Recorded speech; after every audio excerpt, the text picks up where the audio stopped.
কান্তারা মুভিটি একটি south Indian movie. মাত্র 15 কোটি টাকায় তৈরি মুভিটি যেদিন রিলিজ হয়েছিল সেদিনই সাউথ ইন্ডিয়া সহ পুরো ভারতে ঝড় তুলে দিয়েছিল বক্স অফিসে। KGF2 মুভিরও রেকর্ড ভেঙে দিয়েছিল এই মুভিটি। মিত্র, আপনাদের বলে দিই, এই মুভিটি ভগবান বিষ্ণুর বরাহ অবতারের একটি মুভি। মিত্র, সেই সঙ্গে এই মুভিটির গান, অ্যাকশন, অভিনয় ও স্ক্রিপ্ট আপনারা দেখে এতটাই অভিভূত হয়ে যাবেন যে কাঁদবেন না হাততালি দিবেন বুঝে উঠতে পারবেন না।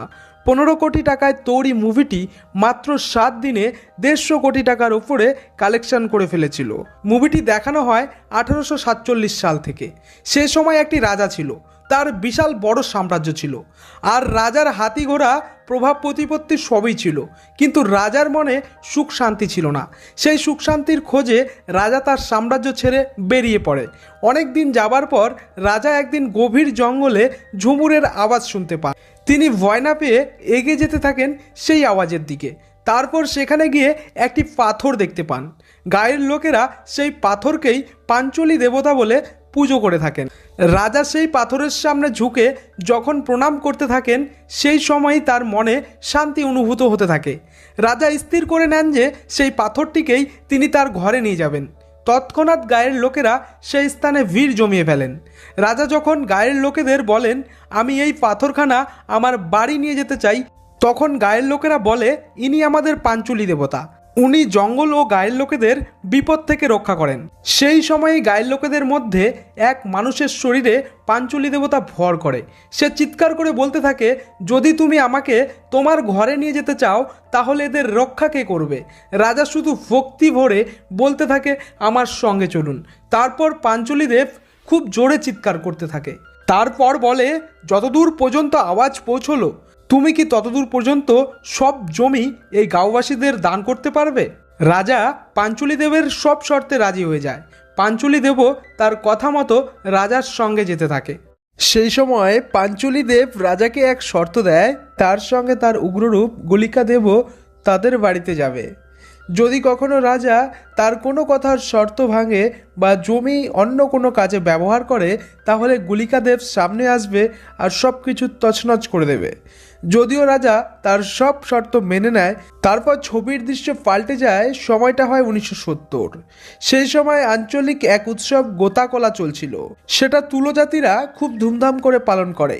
সেই জাতিরই এক লোক তাদের দেবকে খুশি করার জন্য নৃত্য করে, আর নৃত্য করার সময় তাদের দেব তার উপরে কিছু সময়ের জন্য ভর করে, আর উৎসবে উপস্থিত সকল মানুষকে সে আশীর্বাদ দেয়। অনেকের ভবিষ্যৎ সম্পর্কে বলতেও থাকে। এই প্রথা দক্ষিণ ভারতে বছরের পর বছর ধরেই চলে আসছে। তেমনি যখন এক সময় এই গোতাকলা উৎসব চলছিল, তখনই রাজার বংশের এক উত্তরসূরি এই গোতাকলা উৎসবে আসে। আর যখন গোতাকলা উৎসবে নৃত্য করা মানুষের শরীরে যখন পাঞ্চলি দেব ভর করে, তখন সেই রাজার বংশধর বলে, থামান থামান এই সব নাটক। এই আপনাদের উৎসবে আমার কোনো ইন্টারেস্ট নেই। আমি এসেছি আমার পূর্বপুরুষের জমি ফেরত নিতে, আর আমি কোর্টে গিয়ে আপনাদের নামে নালিশ করে জেল খাটাবো আপনাদের। ইনার শরীরে কি সত্যি পাঞ্চলি দেব রয়েছে না অভিনয় করছে? তখনই পাঞ্চলি দেব ক্ষিপ্ত হয়ে যায় আর ওই রাজার বংশধরকে বলে, যদি আমি পাঞ্চলি দেব হই তাহলে আজকের পর থেকে আপনি আমাকে আর খুঁজে পাবেন না। এইভাবেই পাঞ্চলি দেব গভীর জঙ্গলে গিয়ে হারিয়ে যায়। আর তারপর পরের দিন রাজার বংশধর কোর্টের সিঁড়িতে রক্তবমি করে মারা যায়। এতেই বোঝা যায় পাঞ্চলি দেবের উগ্ররূপ গুলিকা দেবী তাকে মেরেছে। ভিডিওটি দীর্ঘায়িত করছি না, খুব সংক্ষিপ্তভাবে পরেরটুকু বলছি। তারপর সিন শিফট হয় 1990-এ। সেখানে দেখা যাচ্ছিল এক ষাঁড় দৌড় প্রতিযোগিতা চলছে। ওইখানে 20 বছর আগে হারিয়ে যাওয়া পারফর্মারের ছেলে শিবা ওই প্রতিযোগিতায় অংশগ্রহণ করেছে। সে কম সময়ে প্রতিযোগিতায় ফার্স্ট হলেও তাকে দ্বিতীয় পুরস্কার দেওয়া হয়।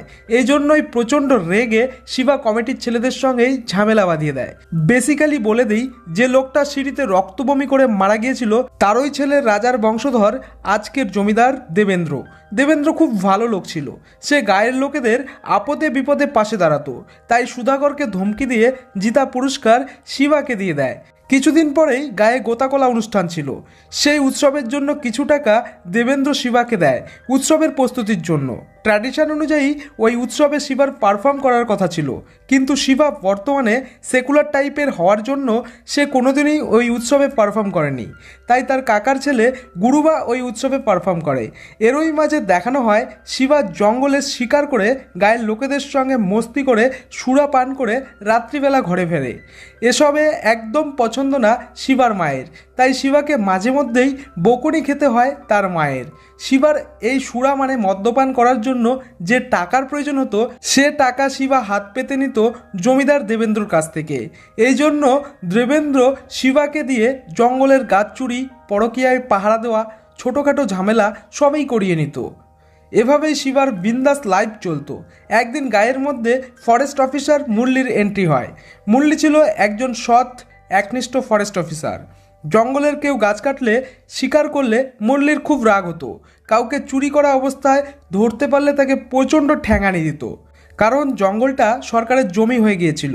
ধীরে ধীরে সময় বাড়তে থাকে, আর সেদিন ছিল গোতাকলা উৎসবের রাত। সেদিন পারফর্ম করছিল গুরুবা, কিন্তু উৎসবে যখন পটাকা ফাটাচ্ছিল গ্রামবাসীরা, সেটা একদমই ভালো লাগেনি অফিসার মুরলির, কারণ পটকার শব্দে জঙ্গলের জন্তু জানোয়ারদের অসুবিধা হবে। তাই অফিসার মুরলির সঙ্গে শিবার কথা কাটাকাটি হয়ে যায়। এই উৎসবে আমরা লীলাকে দেখতে পাই। লীলা শিবার ছোটবেলার প্রেম ছিল। সে শহরে গিয়েছিল ফরেস্ট গার্ডের ট্রেনিং নিতে। সে ট্রেনিং কমপ্লিট করে গ্রামে ফিরেছে। এখন পরিবারের পাশে দাঁড়ানোর জন্য তার চাকরির দরকার। লীলার বাবা শিবার কাছে এসেছে তার মেয়েকে চাকরি পাইয়ে দেবার জন্য। শিবা লীলাকে জমিদার দেবেন্দ্রের সঙ্গে কথা বলে ফরেস্ট গার্ডের চাকরি পাইয়ে দেয়। লীলা প্রথম দিন চাকরি জয়েন করেই জানতে পারে তাদের গ্রাম ও জঙ্গলকে ভাগ করার জন্য কাঁটাতারের বেড়া দেওয়া হবে। যখনই কাঁটাতারের বেড়া নিয়ে ফরেস্টের টিম হাজির হয়, তখন গ্রামবাসী ও ফরেস্ট অফিসারের মধ্যে প্রচণ্ড ঝামেলা হয়। বেচারি লীলা প্রথম দিনেই খারাপ হয়ে যায় গ্রামবাসীর কাছে। কিন্তু লীলার কি দোষ বলুন তো? সে তো তার চাকরিরই কাজ করছে, তাও আবার যে চাকরিটা পাইয়ে দিয়েছিল শিবা। পরের দিন গ্রামবাসী তাদের জমি বাঁচানোর জন্য জমিদার দেবেন্দ্রর কাছে যায়। সেখানে তারা জমির কাগজ দেখিয়ে উকিলের কাছে সই করতে থাকে। এই সময় গায়ের এক ছেলে জমিদারের রাজপ্রাসাদ দেখে তার ভিতরে প্রবেশ করতে যায়। তখন জমিদারের এক পাহারাদার প্রচণ্ড রেগে জোরে থাপ্পড় মারে। শিবা এসব দেখে ওই পাহারাদারের সঙ্গে ঝামেলায় জড়িয়ে পড়ে। জমিদার যদিও গ্রামবাসীদের অচ্ছুত মনে করে, তাও শিবাকে প্রচণ্ড ভয় পায়। জমিদার ওখানেই ঝামেলা মিটিয়ে দেয়, আর রাত্রে শিবার সঙ্গে জমিয়ে দারু পার্টি করে। আগেই বলেছিলাম শিবা জমিদারের হয়ে কাজ করে, তাই সেদিন রাতে তারা একটা বড় গাছ কাটছিল। আর এই ব্যাপারটা সুধাকর জানতো, তাই সে পুলিশকে নিয়ে শিবাকে ধরতে আসে। গাছটা অর্ধেক কাটা অবস্থায় শিবা গাড়ির শব্দে সেখান থেকে পালিয়ে যায়। গাছটা উল্টে পুলিশ ভ্যানে পড়লে তৎক্ষণাৎ ড্রাইভারের মৃত্যু হয়, সঙ্গে মুরলি ও সুধাকর আহত হয়ে যায়।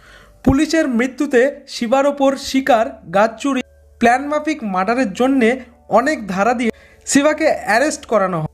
গ্রামবাসীর অনেক চেষ্টা সত্ত্বেও শিবাকে জেলের ভেতরই থাকতে হয়।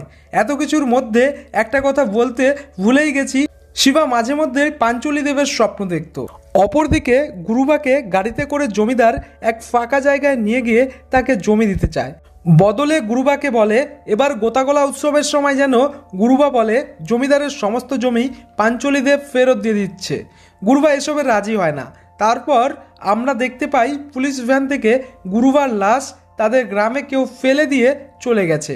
গুরুবার লাশে ফুল দিতে এসে প্রচণ্ড কান্নাকাটি করে দেবেন্দ্র। শিবা ওইদিকে যখন জামিন নিয়ে বাড়ি এসেছে, তখন সোজা চলে যায় দেবেন্দ্রর বাড়িতে। দেবেন্দ্র শিবাকে বলে মুরলি তার ভাই গুরুবাকে মেরেছে। শিবা মুরলিকে মারবার জন্য ছুটতে থাকে। তখন দেবেন্দ্রর খাস লোকেরা শিবাকে মারার জন্য চলে আসে। এতে শিবা আগে বুঝতে পারলেও এখন ক্লিয়ার হয়ে যায় যে দেবেন্দ্রই তার ভাইকে মেরেছে। শিবা দেবেন্দ্রর লোকেদের প্রচণ্ড ধোলাই করে এবং দেবেন্দ্রকে হুমকি দিয়ে আসে আজ রাতে দেবেন্দ্রকে শেষ করবে। মিত্র 15 মিনিটের ওপরে ফাইট চলে দেবেন্দ্রর লোকেদের সঙ্গে শিবা ও পুলিশ অফিসারের। এতক্ষণ পর্যন্ত আমিও ভাবছি পুলিশ অফিসারটাই ছিল শয়তান, কিন্তু আসল শয়তান ছিল দেবেন্দ্র। অ্যাকশনের শেষের দিকে শিবা দেবেন্দ্রের গুলিতে মারা যায়। তখন অট্টহাসিতে হেসে ওঠে দেবেন্দ্র, কিন্তু শিবার শরীরে পাঞ্চলি দেবের আরেক রূপ অলিকা দেব ভর করে। আর এক এক করে দেবেন্দ্রর সমস্ত সঙ্গী সাথীদের মেরে দেয় অলিকা দেব এবং শেষে দেবেন্দ্র নামে রাক্ষসটাকেও শেষ করে। যদিও ভিডিওটা পুরোটা দেখতেন তাহলে ভালো করে বুঝতে পারতেন। ভিডিওটা আমি রেকমেন্ড করব পুরোটাই দেখার।